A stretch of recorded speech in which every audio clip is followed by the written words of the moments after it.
Previously, we have seen how the general tree search algorithm uses a strategy to determine which node on the fringe to explore next. An example of such a strategy was a first-in, first-out queue. We call this an uninformed search strategy because it does not use any information about the state itself. It only uses information about when the state was queued, but nothing that is internal to the state.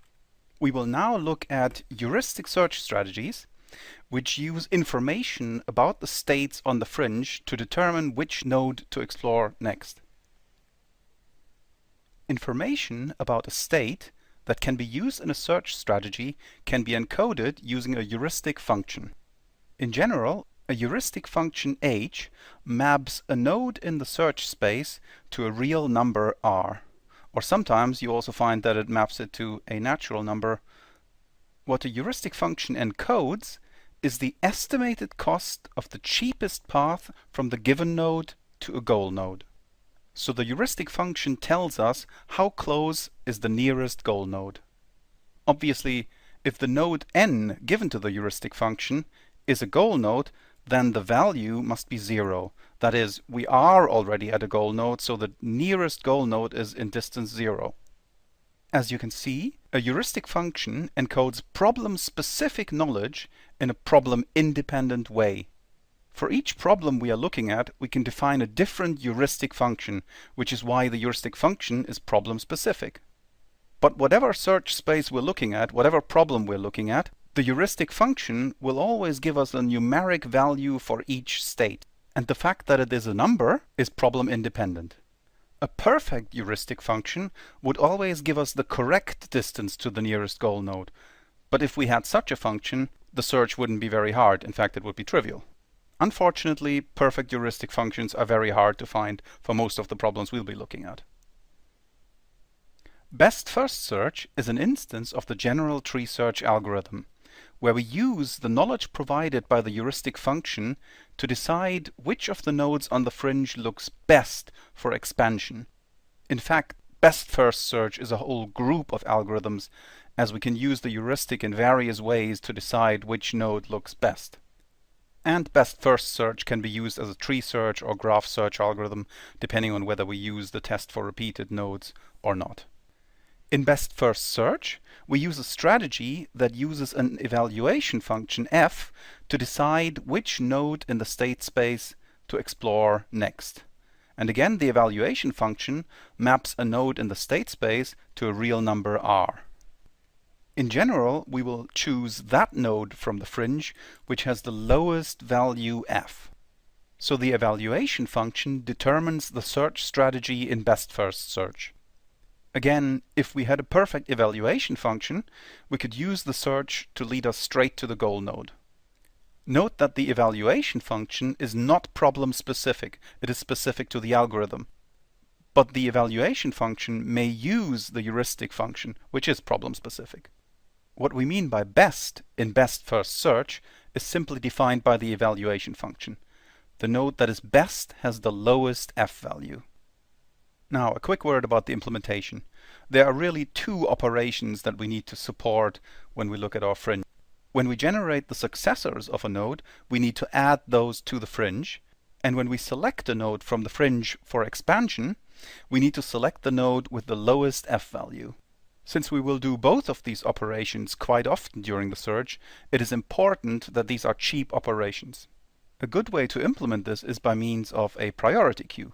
A priority queue maintains all the nodes in the fringe in ascending order of their f values.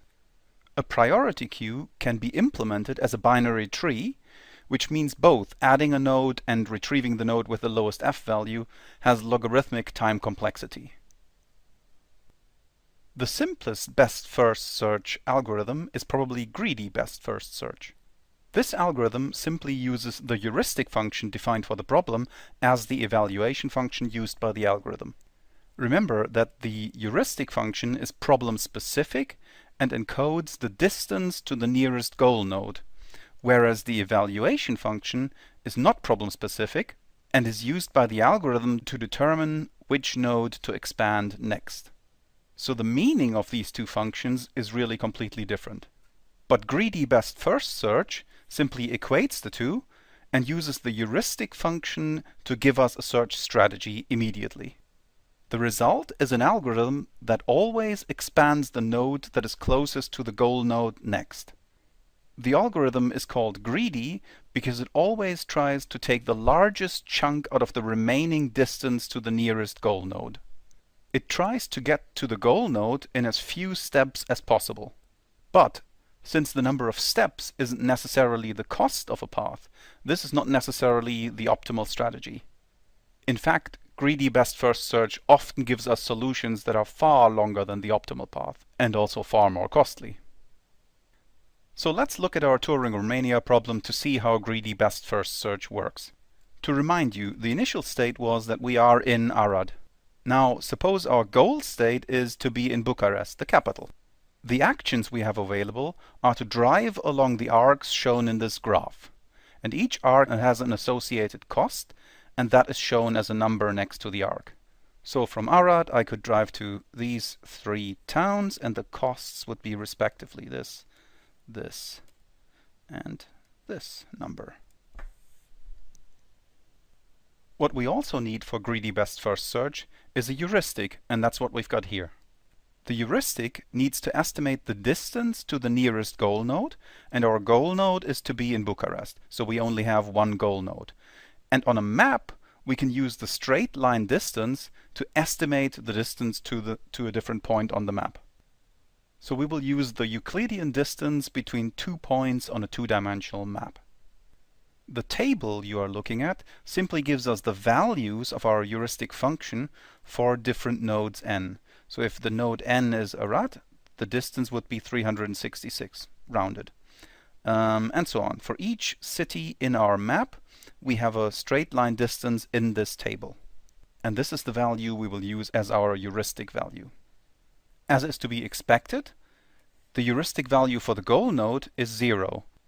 Another feature of this heuristic is that it always underestimates the distance to the goal. Let's look at a simple example here. For example, we have Făgăraș, which according to the heuristic is 176 from the nearest goal node, Bucharest.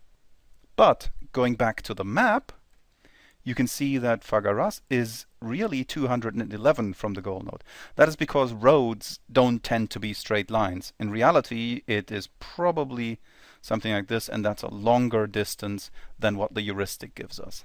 So the real distance is 211, but going to the next slide again, the estimated distance according to the heuristic is 176, which is lower.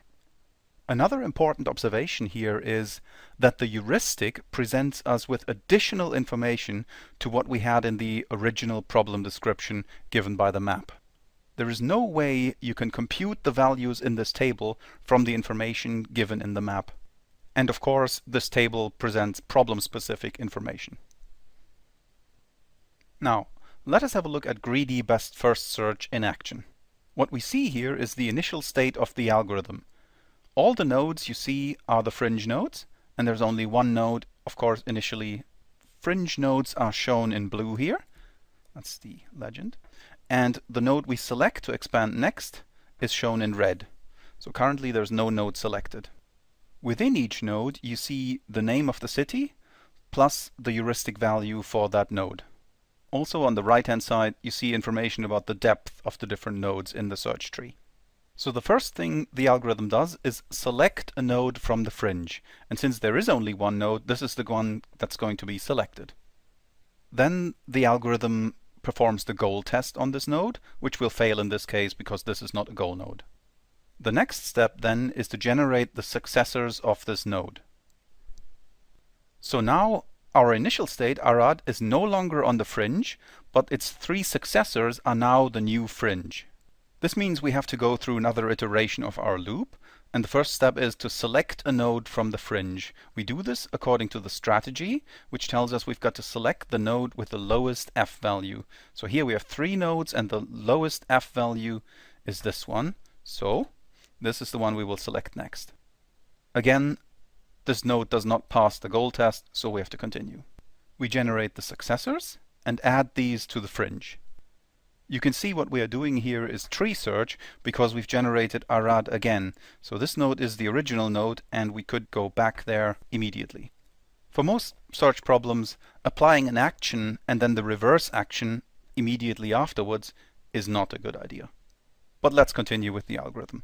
So the next thing we have to do is select another node, and we select the node with the lowest f value, and here that is Fagaras.